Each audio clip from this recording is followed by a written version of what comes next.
Gaza युद्ध की सबसे बड़ी खबर आपके सामने। हमास के टॉप लीडर की घेराबंदी कर ली है इजरायल की सेना ने। सुरंग में हमास लीडर याह्या सिनवार गिर गया है। इजरायली रक्षा मंत्री ने यह दावा किया है, आईडीएफ ने सिनवार की सुरंग को घेर लिया है।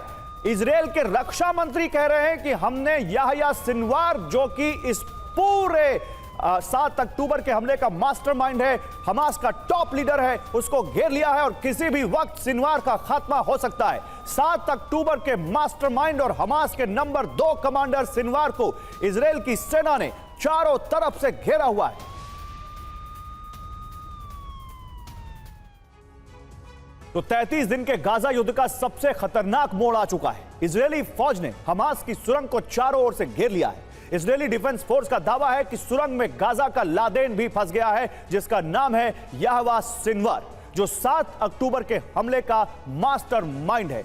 और वो जो 7 अक्टूबर के हमले का मास्टरमाइंड है, वो कुछ इसी तरह की सुरंग में छिपा बैठा है, जो इस वक्त आप देख रहे हैं मेरे बगल में अपनी टेलीविजन स्क्रीन पर। और इसी सुरंग को आईडीएफ ने, यानी इजरायल की सेना ने चारों तरफ से घेर लिया है और अब वो कभी भी ढेर किया जा सकता है, जो कि इजरायल की सेना ने गाजा के लोगों को ऑफर दिया था। मैं जरा चलता हूं ऊपर अपर स्टूडियो और आपको इस बारे में बताता रहूंगा। इजरायल की सेना ने गाजा के लोगों को यह ऑफर दिया था कि वो या तो याह्या सिनवार को खुद मार दें या हमारे हवाले कर दें और हम गाजा छोड़कर चले जाएंगे, नहीं तो हम उसको ढूंढेंगे और हम उसको खत्म करेंगे। और कुछ वैसा ही होता हुआ। याह्या सिनवार जिस सुरंग में है, उस सुरंग को आईडीएफ ने चारों तरफ से घेर लिया है और अब गाजा की पहले चारों तरफ से घेरेबंदी करने के बाद इजरायल की फौज गाजा के कोर में पहुंच गई है।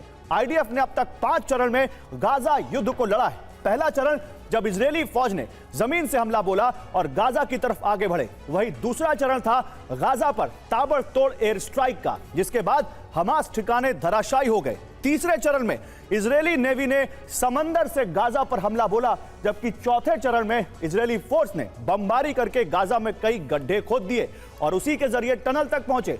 और अब 5वें चरण में टनल में छिपे हमास लड़ाकों को ठिकाने लगाने में इजरायल की सेना जुटी हुई है। तो ये जो आप ग्राफिकल रिप्रेजेंटेशन देख रहे हैं, कुछ ऐसा ही वहां पर होता हुआ। चलिए, इससे पहले कि हम अपने एक्सपर्ट्स के पास जाएं, हर्जील और समांथा से बात करें, आपको कुछ तस्वीरें दिखाते हैं जो इस वॉर से आई हैं। और ये तस्वीरें पुरानी नहीं, बिल्कुल नई हैं। गाजा यूनिवर्सिटी के पास एक सुरंग का मुंह मिला है। आपको वो तस्वीर दिखाता हूं मैं। गाजा यूनिवर्सिटी के पास एक सुरंग का मुंह मिला है और ऐसी तमाम सुरंगें और उनके एंट्री और एग्जिट पॉइंट्स गाजा में इजरायल की सेना ढूंढ रही है। लेकिन बड़ी बात ये कहां पे है? ये गाजा यूनिवर्सिटी के पास है। तो फिर यहां पर क्या होता है, सामने क्या तय होता है? वो ये कि इसी तरह की यूनिवर्सिटीज और स्कूल्स को अपनी शील्ड बना रहा है हमास। ये देखिए, ये सुरंग का मुंह है जो आप देख रहे हैं और ये गाजा यूनिवर्सिटी के पास मिला है। जैसा कि इजरायल कहता है कि यूनिवर्सिटीज हमास के, यूनिवर्सिटीज, स्कूल, हॉस्पिटल्स के नीचे हमास के ठिकाने हैं। और ये देखिए, यूनिवर्सिटी के पास मिलता हुआ सुरंग का मुंह।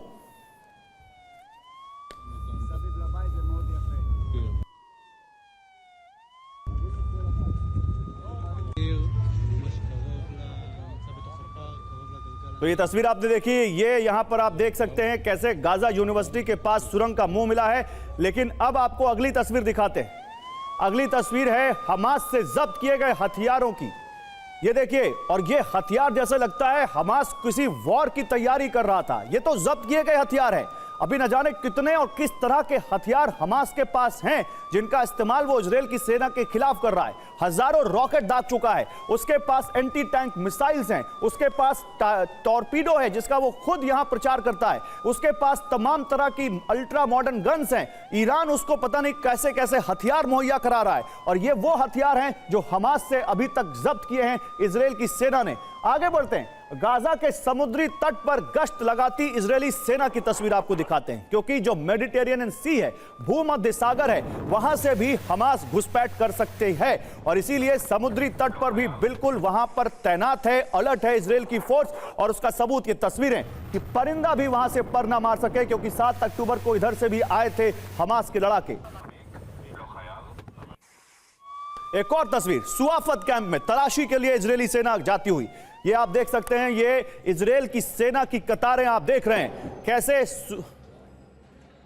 सुआफत कैंप में तलाशी के लिए इजरायली सेना जाती हुई वो आप इस वक्त तस्वीरों में देख सकते हैं। इजरायल की सेना सब कुछ कर रही है, हमास को ढेर कर रही है, सर्च कर रही है, सैनिटाइज कर रही है और एक एक करके बिल्डिंग्स को न केवल तलाशी लेती हुई आगे बढ़ रही है, बिल्कुल पूरे रणनीति के तहत इस वक्त वो चाहे वो वेस्ट बैंक हो या फिर गाजा जहां युद्ध चल रहा है, इजरायल की सेना आगे बढ़ती हुई।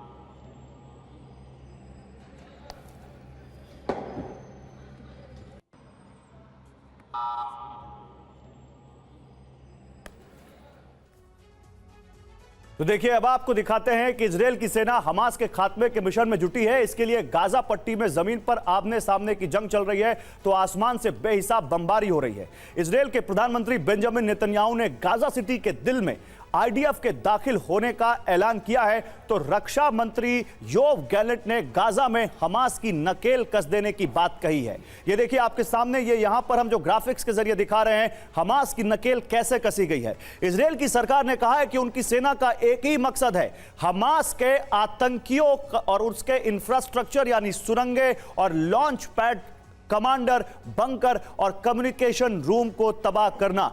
जनरल दत्ता, ये जो आप देख रहे हैं इस वक्त, जो हम ये 3D ग्राफिक्स के जरिए अपने दर्शकों को बता रहे हैं कि इस वक्त गाजा में क्या कुछ चल रहा है और क्या टारगेट है, क्या यही स्ट्रैटेजी है? कम्युनिकेशन सिस्टम, कमांडर, सुरंगें सबको एक एक करते तबाह करते हुए पहुंच जाओ हमास की गर्दन तक।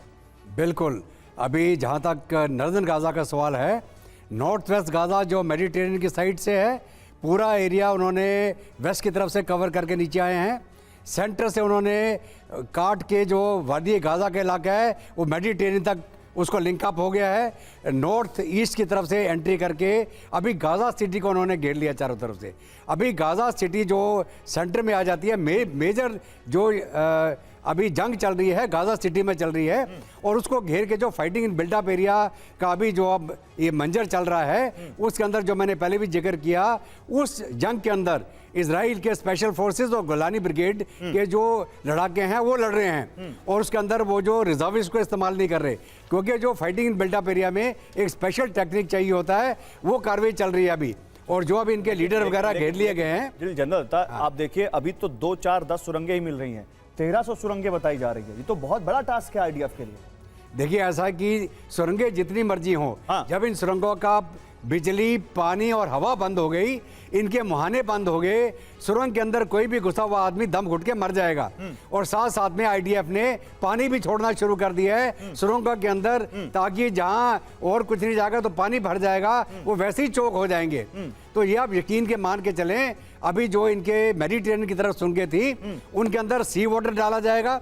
जो इनके निकले थे जो वेस्ट, मतलब अगर हम गाजा को देखें तो ईस्ट की तरफ जो सुरंगें थी उधर से पानी पंप करना शुरू कर दिया उन्होंने ऑलरेडी। और जो और सुरंगें उनको ब्लॉक किए जा रहे हैं, जो एक्सप्लोजन धमाके आप दिखा रहे थे, वो सुरंगों को लगातार एक एक करके बंद किया जा रहा, ब्लॉक किया जा रहा है। जो अंदर रह गया वो मर गया, उसको ढूंढने की भी जरूरत नहीं, क्योंकि बिजली है नहीं, पानी है नहीं, हवा नहीं है, वेंटिलेशन नहीं है, और ऊपर से ब्लॉक कर दिया एंट्री एग्जिट पॉइंट, तो सुरंग वहां उनके लिए कब्र बन गई। अभी अंदर कितनी देर तक बैटरी से काम चलाएंगे? इनके जो सोलर पैनल है उनको तबाह कर दिया गया है, इनका जनरेशन बंद कर दिया गया है, इनको तेल देना बंद कर दिया गया है। ये बोल रहे थे ना हॉस्पिटल में तेल नहीं है, वो तेल तो ये खुद इस्तेमाल कर रहे थे, वो तेल भी देना बंद कर दिया गया। मतलब इजराइल जो कर रहा है पूरी स्ट्रेटेजी के साथ कर रहा है, या तो उस सुरंग में मर जाओ या बाहर आ जाओ। बिल्कुल, ठीक है।